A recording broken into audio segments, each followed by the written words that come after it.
Hey everyone, Doug Mark from LearningZen, back to talk about the training needs analysis. And really there's going to be four things we're going to cover here, starting with number one being, what are the organizational goals? Are we trying to solve a problem or improve somewhere?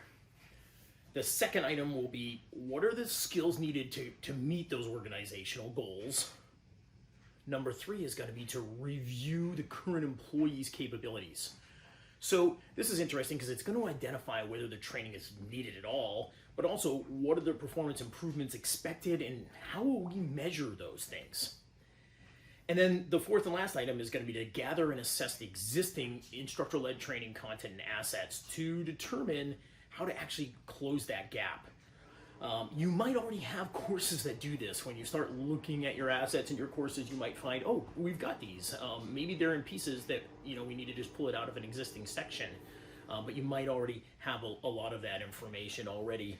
And when you're doing that review of your resources, as instructors, when we're teaching in person, we might use PowerPoint as our resource, but a lot of the information is disseminated from the instructor. Whether that's through lecture style or, back and forth with questions and answers or storytelling. But with the actual materials that you want to review, think about, yes, your PowerPoints, but also, do you have manuals today? Do you have videos today? Do you have white papers, worksheets, case studies, evaluation forms, tests, quizzes? There's a lot of different assets to think about reviewing.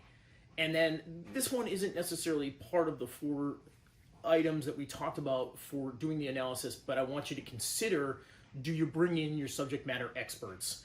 They've got a lot of industry expertise. Do you want to have them help us with this initial upfront analysis?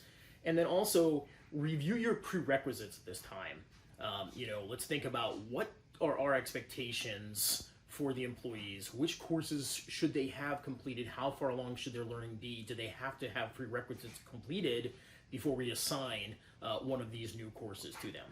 And I think doing that upfront analysis will help make it a lot easier to start that transformation of instructor-led to e-learning. Thanks. Talk to you soon.